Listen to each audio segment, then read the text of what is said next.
ku dyshimet janë që mbështetja apo përdorimi i parave, përfitimi i parave publike nga institucionet që kanë drejtuar familjarët e tyre mund të përkthehen sot në mbështetje për fushatën elektorale të qarkut të Fierit.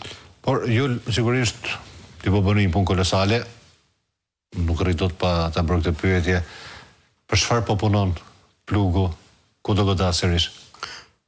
Shiko, po flasit në temat e juristëve, por sigurisht që puna jonë është e përqendruar në goditjen apo në një farë mënyrë në zbardhjen e konfliktit e interesit, në zbardhjen e abuzimeve me financat publike. Pra, targeti i Plugut ka qenë gjithmonë pikërisht zbardhja e aferave që kanë të bëjnë me njerëz që drejtojnë institucionet publike. Pra, që për themelim, që për le themi projektit fillestar të emisionit Plug ka qenë pikërisht kjo çështje. Zbardhja e korrupsionit të zyrtarëve të lartë. Pra, ne kemi bërë në një farë mënyrë atë që shumë institucione të drejtësisë dhe sidomos prokuroria posaçme nuk e ka bërë deri më sot. Në një farë mënyrë ne i kemi krijuar një lloj terreni prokurorisë posaçme që të hetojë edhe këto afera, sepse denoncimet e emisionit Plug kanë përfunduar në një farë mënyrë në duart e prokurorëve të shkollës. Ma që informacion sa keni dhe ju?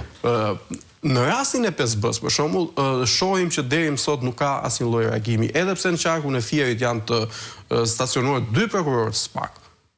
Për të hetuar, sigurisht, SPAK-u ka ngritur edhe një strukturë për hetimin e krimeve zgjedhore. Ndaj ju pyeta sa i përket a do ndodhë një skem 5D dhe 5B për të shërbyer të njëjtin qëllim. Pra, nëse e krahasojmë për shembull rastin 5D, që ka qenë një shtab elektoral i mirë organizuar në vitin 2021, edhe në vitin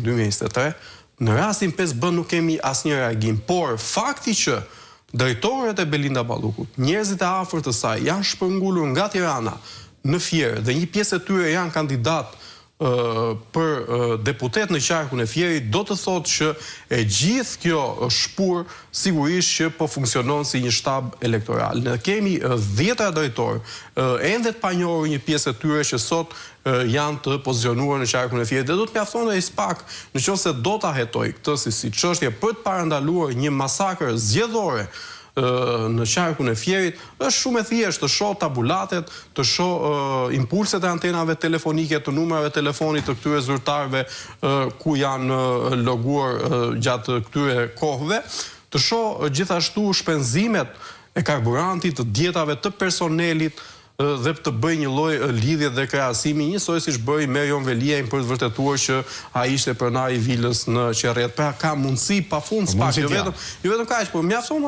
të shkojë për shembull një ditë bukur prokurorët apo agjentët e BK-s të trokasin nëpër dyert e institucioneve për personat që ne po